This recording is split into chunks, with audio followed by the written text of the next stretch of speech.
ದಾರಿ ನೋಡಿ ನೋಡಿ ಸಾಕಾಗಿ ಹೋಯಿತು. ಯಾಕೆ ಇಷ್ಟು ವಿಳಂಬ ಮಾಡಿದ್ದಾನೆ?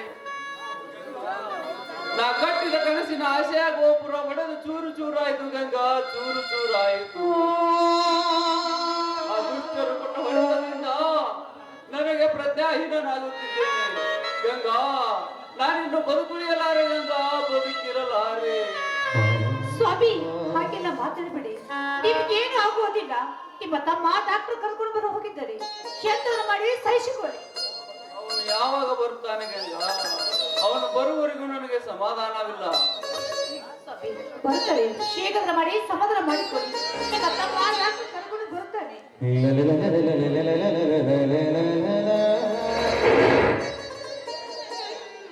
ಅಣ್ಣ ಅಣ್ಣ, ಸಮಾಧಾನ ಮಾಡ್ಕೊಳ್ಳಿ, ಡಾಕ್ಟರ್ ಬಂದ್ರು. ನನ್ನ ಗಂಡ ಹುತ್ತುತ್ತಾರೆ ಮಾತಾಡ್ತಾ ಇದ್ದಾನೆ. ದಯವಿಟ್ಟು ನನ್ನ ಗಂಡನಿಗೆ ಏನಾಗಿದೆ ಅಂತ ಸ್ವಲ್ಪ ನೋಡಿ ಹೇಳಿ doctor.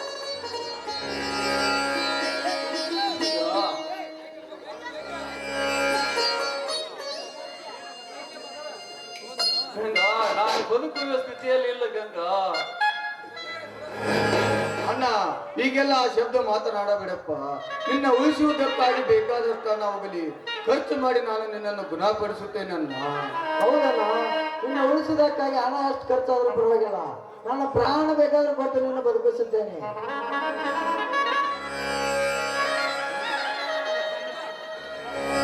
Don't worry Vijaya, don't worry. ತಿಳಿದವರೇ ನೀವು ಗಾಬರಿ ಪಟ್ಟರೆ ಹೇಗೆ? ಅವರ ಜೀವಕ್ಕೆ ಏನೋ ಅಪಾಯವಿಲ್ಲ. ಔಷಧಿ ಮತ್ತು ಮಾತ್ರೆಗಳನ್ನು ಬರೆದು ಕೊಡುತ್ತೇನೆ, ತೆಗೆದುಕೊಂಡು ಬನ್ನಿ. ಆಯ್ತು ಡಾಕ್ಟರ್, ಬರ್ತೇವೆ. ನೋಡ ಜಯ, ಅವನಿಗೆ ಮೆದುಳಿಗೆ ಬಲವಾದ ಪೆಟ್ಟು ಬಿದ್ದಿದ್ದರಿಂದ ಅವನನ್ನು ಚೆನ್ನಾಗಿ ನೋಡಿಕೊಳ್ಳಬೇಕು. ನೀವು ಸ್ವಲ್ಪ ಎಲ್ಲರಿಗೆ ಸಮಾಧಾನ ಹೇಳಬೇಕು. ನೀವೇ ಹೇಳಿದ್ರೆ ಹೇಗೆ? ಬನ್ನಿ ಡಾಕ್ಟರ್, ನಿಮ್ಮನ್ನ ಕಳಿಸಿ ನಾನು ಔಷಧಿ ತರ್ತೇನೆ. ಬನ್ನಿ ಹೋಗೋಣ. ಆಯ್ತು ಬಾ.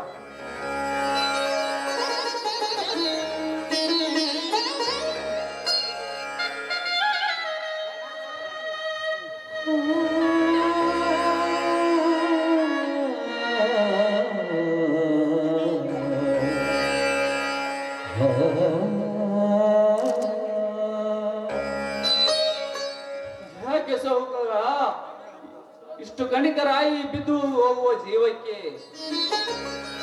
ಅಮ್ಮ, ನೀನು ಏನು ಕೇಳಿದಂತ ಅವನು ನಿನ್ನನ್ನು ಹೀಗೆ ಮಾಡಿದ?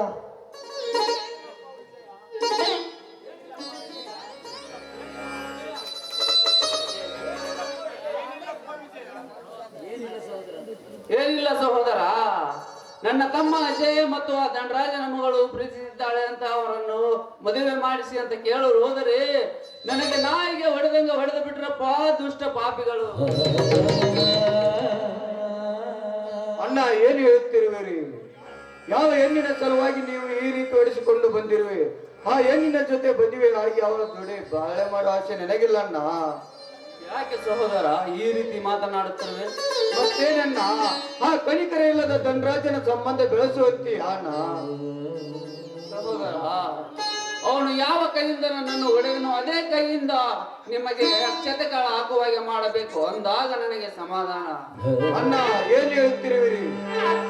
ಹೌದು ಸಹೋದರ, ಹೇಗಾದರೂ ಮಾಡಿ ಆ ಹುಡುಗಿಯನ್ನು ನಮ್ಮ ಮನೆ ಸೊಸೆಯನ್ನಾಗಿ ಮಾಡಿಕೊಳ್ಳಬೇಕು.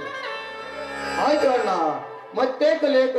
ಇನ್ನು ನಿನ್ನ ಅಪ್ಪನೆ ಆದ ಮೇಲೆ ಆ ಬತ್ತಿ ಸೂಳೆ ಮಕ್ಕಳನ್ನು ತುಂಡು ತುಂಡಾಗಿ ಕತ್ತರಿಸಿ ಅವರ ರಕ್ತದಿಂದ ನಿನ್ನ ಪಾದಗಳನ್ನು ತೊಳೆಯುತ್ತೇನೆ. ಇದು ಆ ದುರ್ಗಾದೇವಿ ಮೇಲೆ ಪ್ರಮಾಣ ಮಾಡಿ ಹೇಳುತ್ತೇನೆ, ಸತ್ಯ ಅಣ್ಣ. ಆಯ್ತು ಸಹೋದರ, ಇದಕ್ಕೆ ನನ್ನ ಆಶೀರ್ವಾದ ಸದಾ ನಿನಗೆ ಇರುತ್ತದೆ. ಆಯ್ತು ಅಣ್ಣ, ನಾನು ಹೋಗಿ ಬರುತ್ತೇನೆ. ಕಾಫಿ ಮಾಡಿಕೊಡು. ನರಬಾಡು ಕೈಯಾಗಿದ್ದೆ ಒಂಟಿ ನರನಾಡು ಕೈಯಾಗಿದ್ದೆ ಒಂಟಿ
ಡಿಯರ್ ಫ್ರೆಂಡ್ ರೌಡಿರಾಜ್, ಹೋಗು. ಧನರಾಜ್ ಕೆಲಸದ ನಿಮಿತ್ತವಾಗಿ ದೆಹಲಿಗೆ ಹೋಗಿದ್ದಾನೆ. ಸೀತಾಪತಿ ಕೂಡ ಮನೆಯಲ್ಲಿಲ್ಲ. ಈಗ ನಮ್ಮ ಮನ ಬಯಸಿದ ಹೆಣ್ಣೊಂದು ಮನೆ ಒಳಗಡೆನೇ ಇದೆ. ಹಿಂದೆ ಮುಂದೆ ಯೋಚನೆ ಮಾಡದೆ ದರನೆ ಎಳೆದುಕೊಂಡು ಬಾ ಎನ್ನನ್ನು. ಮೈ ಡಿಯರ್ ಫ್ರೆಂಡ್ ಪೃಥ್ವಿರಾಜ, ನಿನ್ನ ಮಾತಿನ ಸಲಹೆಯಂತೆ ಈಗಲೇ ಹೋಗಿ ತುಂಗುಗಲ್ಲದ ಬೆಳಗಿನ ಬಾಲೆಯನ್ನು ಮಾಡದ ಬಲಾತ್ಕಾರದಿಂದ ಎಳೆದು ತರುತ್ತೇನೆ.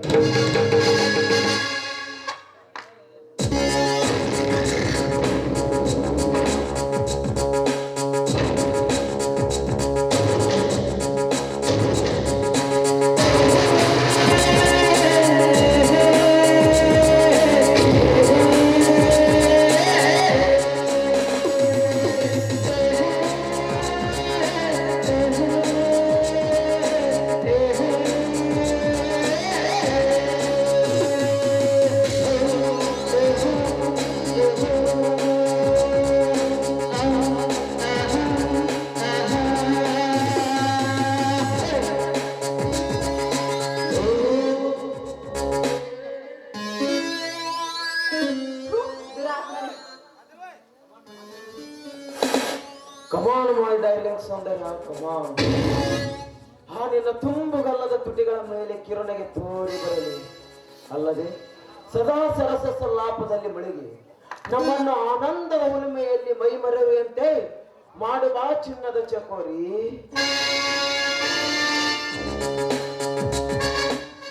ದುರಾತ್ಮನೆ, ನೀನು ಮನುಷ್ಯರಂತಿರುವ ಮೃಗದ ಜಾತಿಯವರು. ಒಂದು ಹೆಣ್ಣಿನ ಮೇಲೆ ನಿಮ್ಮ ಕಾಮದ ಬಾಣವನ್ನು ಬಿಡುತ್ತಿದ್ದೀರಲ್ಲ, ಮನೆಯ ಮುರುಗಡೆ. ಚಿರಿಮಯ ಬಡಲೆ ಚಿನಾಲಿ ಹಣ್ಣೆ. ಚೀರಿ ಹಾರಿ ಮಾತನಾಡಿದರೆ ಚೂರಿ ಹಾಕಬೇಕಾಗುತ್ತದೆ. ಚಿಮಾರಿ ಯಾಚರ ನಿನಗ. ನಾವು ಹೇಳಿದಂತೆ ಕೇಳಿ ರತಿಯ ರಸಿಕತೆಯನ್ನು ರಚಿಸಿ ಕಾರಂಜಿಯಂತೆ ಪುಟಿಸಿ ನಮ್ಮನ್ನು ಹಪ್ಪಿ ಹಾಲನ್ನಿಸಿ ನಿನ್ನ ಬಾಳಿ ತಿಂಡಿನಂತಿರುವ ಈ ನಿನ್ನ ತುಂಡಾದ ದೇಹವನ್ನು ನಮಗೆ ಒಪ್ಪಿಸಿದರೆ ಸರಿ, ಇಲ್ಲವಾದರೆ ನಿನ್ನನ್ನು ಮಳೆ ಬಂದಂತೆ ಕಚ್ಚಿ ನಿನ್ನ ಬಟ್ಟೆಯನ್ನೆಲ್ಲ ಕಳಿಸಿ ಇಷ್ಟು ಜನರ ಮುಂದೆ ನಿನ್ನನ್ನು ಬೆತ್ತಲಾಗಿ ಮಾಡಿ ಮನ ಬಂದಂತೆ ಕೆಡಿಸಬೇಕಾಗುತ್ತದಲೇ. ಎಚ್ಚರ. ಹೌದು ಚಿನ್ನ, ಯೋಚಿಸಿ ಮೈ ನಾಲಾಯಕರೇ, ಹಾಗೊಂದ ಮನೆಯಲ್ಲಿ ಹಾವಾಗಿ ಕಚ್ಚಲು ಬಂದಿದ್ದೀರಲ್ಲ, ಮನೆ ತೊಲಗಿ ಇಲ್ಲಿಂದ. ನೋ ಪ್ರಿಯೆ, ನಿನ್ನಂತ ಬ್ಯೂಟಿಫುಲ್ ಫಿಗರ್ ಅನ್ನು ಬಿಟ್ಟು ಅರೆಕ್ಷನು ಕೂಡ ಕಣ್ಮನೆ ಆಗಲಾರರು. ಮಿಸ್ಟರ್ ರೌಡಿರಾಜ್, ಬಾಯಿನ ಬಿಗಿ ಹಿಡಿದು ಮಾತನಾಡು, ಇಲ್ಲದಿದ್ದರೆ ನಿನ್ನ ಪ್ರಾಣ ಹೋಗುವುದು. ನೆನಪಿಟ್ಟುಕೊಂಡು ಮಾತನಾಡು. ಪ್ರಾಣ ಹರಣವಾದರೂ ಪರವಾಗಿಲ್ಲ, ಈ ಪ್ರಕಾರ ಹುಟ್ಟು ಪೂರಿಯನ್ನು ಮಾತ್ರ ಬಿಡಲಾರೆ. ವೆಲ್ಕಮ್ ಮೋಯಿಸಿ. ಈ ನಿನ್ನ ಹರೆಯದ ಹುಡುಗನಿಗೆ ನಿನ್ನ ಮೈ ಒಪ್ಪಿಸ್ಬಾ ಚಂದ್ರ ಚಕೋರಿ. ಏನಂದಿಯೋ ಆದರದ ಮಗನೇ? ಒಟ್ಟುಗುಟ್ಟ ಬಾಯಿ ಹರಿಸಿದರೆ ಈ ನಿನ್ನ ಪರಿಸ್ಥಿತಿ ಅದು ಎಟ್ಟು ಹೋಗುತ್ತದೆ. ನಾವೀಗ ಹಸಿದು ಹಾರಿ ಹೌದು, ಹಸಿದು ಆ ತೊರೆದು ಬಂದ ಕೆಂಗೆಟ್ಟ ಹುಲಿಗಳು ನಿನ್ನನ್ನು ಬಾಳೆಹಣ್ಣಿನಂತೆ ಸುರಿದು ತಿನ್ನಲಾರದೆ ಬಿಡಲಾರೆವು. ಬಾಪ್ರೇಸಿ, ನಿನ್ನಂತ ಹರೆಯದ ಹುಡುಗಿ ಮೃಗಗಳ ಕೈಯಲ್ಲಿ ಸಿಕ್ಕಾಗ ಮಂಗಲ ಗೀತೆಯನ್ನು ಹಾಡದೇ ಬಿಡಲಾರೆವು. ಕಮಾನ್ ಚಂದ್ರಶೇಖರಿ, ಅಪ್ಪೆ ಆಲಂಗಿಸು. ಏನೋ ನಿಮ್ಮಪ್ಪ ದೆಹಲಿಗೆ ಹೋಗಿದ್ದಾನಲ್ಲ. ಸರಿಯಾಚಿಗೆ ದುರಾತ್ಮನೆ, ನಿಮ್ಮಂತಹ ದುಷ್ಟರು ಇರುವುದರಿಂದಲೇ ಈ ರೀತಿ ನಡೆಯುತ್ತಿದೆ. ಈ ರೀತಿ ನನ್ನ ಕೈಯನ್ನು ಹಿಡಿಯಲು ಬಂದಿದೆಯಲ್ಲ, ನಿನ್ನ ಕೈ ಏಕೆ ಸುಟ್ಟು ಹೋಗಬಾರದು? ನನ್ನ ಮೈಯನ್ನು ಮುಟ್ಟಲು ಬಂದಿರುವ ನಿನಗೆ ನನ್ನ ಶಾಪ ತಟ್ಟಿ ನಿನ್ನ ಮೈ ಏಕೆ ಸುಟ್ಟು ಹೋಗಬಾರದು? ನಿಮ್ಮಂತ ಜನ ಇರುವುದರಿಂದಲೇ ಇಂದು ಜನರಿಗೆ, ಎಷ್ಟು ಜನರಿಗೆ ವಂಚಿತವಾಗಿ ಮರಳುತ್ತಿದ್ದಾರೆ. ಸೌಂದರ್ಯ, ಬೆಲ್ಲದಂತ ಮಾತು ಹಲ್ಲ ಗೆಳೆದು ಸ್ವಲ್ಪ ಸೊಲ್ಲು ಚೆಲ್ಲಿ ನನ್ನ ಕ್ರೂರಿತನಕ್ಕೆ ಗುರಿ ಆಗಬೇಡ.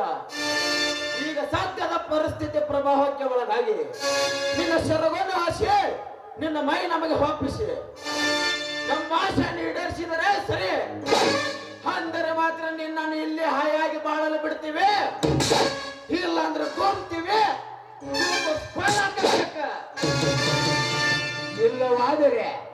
ಸಿರಿದೇವ ಈ ಬಂದೂಕಿನಿಂದ ಶೂಟ್ ಮಾಡಿ ಬೂದಿ ಮಾಡುವ ಮುನ್ನ ನಿನ್ನ ಮನದ ಬಯಕೆಯನ್ನು ಇಂಗಿಸಿಕೊಳ್ಳುತ್ತೇನೆ. ಸೌಂದರ್ಯ, ನಿನ್ನ ಸೀರೆ ಎಂಬ ಮಣ್ಣಿನ ಮಡಿಕೆ ಒಡೆಯುವ ಮುನ್ನ ಬೆಳದಿಂಗಳಂತೆ ಕಂಗೊಳಿಸುವ ಸುಂದರ ಶರೀರವನ್ನು ಬೇಗನೆ ಅರ್ಪಿಸು ಪಾಪ್ರಿಯೇ. ಥು, ಪಾಪಿಗಳ ಮನ ಮೆಚ್ಚಿದ ಜೊತೆ ಮದುವೆಯಾಗಿ ಬಾಳಬೇಕೆಂದು ನನಗೆ ಬೆಂಕಿಯ ಬಿರುಗಾಳಿಯಾಗಿ ಬೆಂಕಿಯನ್ನು ಹಚ್ಚಲು ಬಂದಿದ್ದೀರಲ್ಲ.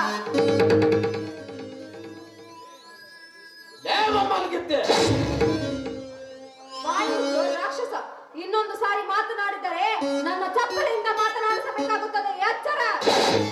ಏನೆಂದರೆ ಹಾಗೆಯಾಗಿತ್ತೆ, ನಿನ್ನನ್ನು ಹೀಗೆ ಸೀದೆ ಹಾಕುವೆ. ಸೀಳಿ ಹಾಕಲು ನಾನೇನು ಸಿಪ್ಪೆ ಅಲ್ಲ. ರಾಜ, ಇವಳ ಬಾಯಿ ಮಾತಿಗೆ ಒಳಗಾಗುವುದಿಲ್ಲ. ಇವಳನ್ನು ಹೊತ್ತಾಕಿಕೊಂಡು ಒಳಗೋಗ ನಡೆ.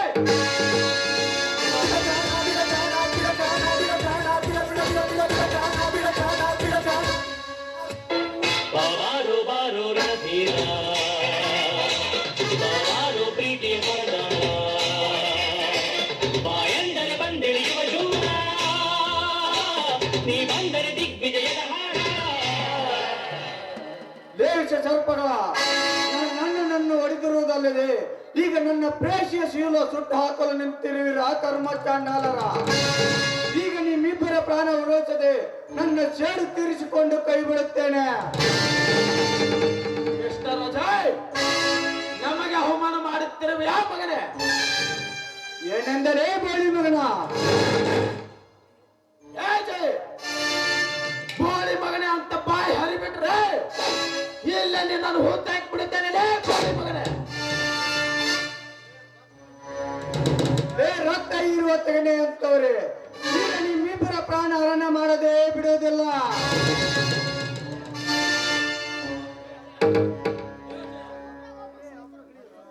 ಏ ಜಯ, ನಮ್ಮ ಪ್ರಾಣವನ್ನು ಕಳಿಸುವ ಮೊದಲು ರೋಂಡವನ್ನು ತೆಗೆಯದ ಬಿಡಲಾರವಲೇ ನಾವು.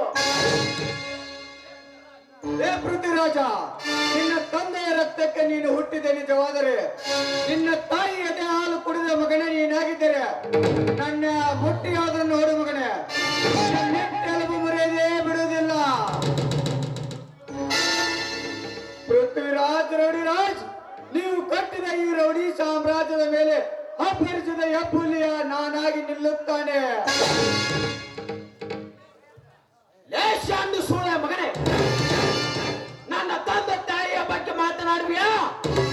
ಮೆಂಡಲಿಗೆ ಹುಟ್ಟಿದ ಬಾಂಡ್ರಾಂಡಿ ಮಗನೇ, ಸುಮ್ಮನೆ ಇಲ್ಲಿಂದ ಹೊರಟು ಹೋಗಲೇ, ಇಲ್ಲಂದ್ರೆ ಇಲ್ಲೇ ಊತಾಕಿ ಬಿಡುತ್ತೀನಿ ಮಗನೇ. ಲೇ ಪೃಥ್ವಿರಾಜ್, ಹಾಗೆ ಹೊರಟು ಹೋಗಲು ಬಂದಿಲ್ಲ. ನಿನ್ನ ಶಿರವನ್ನು ಚೀಳಿ ಬಿಸಿ ನೆತ್ತರವನ್ನು ಕುಡಿಯದೆ ಬಿಡುವುದಿಲ್ಲ ಮಗನೇ. ಅಜಯ, ನೀನು ಬಂದಿರುವುದು ನಮ್ಮನ್ನು ಅಳಿಸಲು ಅಲ್ಲಲೇ, ಈ ನಿನ್ನ ವಂಶವನ್ನು ಸರ್ವನಾಶ ಮಾಡಿಕೊಳ್ಳಾಕ್ ಬಂದೆ. ನೇರ ಪತ್ತಿದ ನಾಯಿಯಂತೆ ಬಗಳುವ ಬಂಡರಂಡೆ ಮಗನೇ. ನನ್ನ ಅಣ್ಣ ಇರುವವರೆಗೂ ನೀನು ನೆರಳಿ ನೆರಳಿ ಸಾಯುವುದನ್ನು ನನ್ನ ಕಣ್ಣು ತುಂಬ ನೋಡಬೇಕಾ?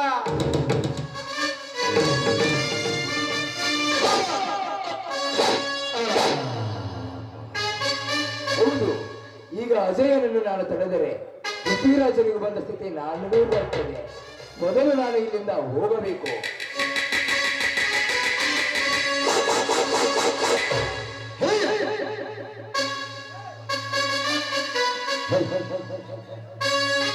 ಶಿವಯೋಗಿ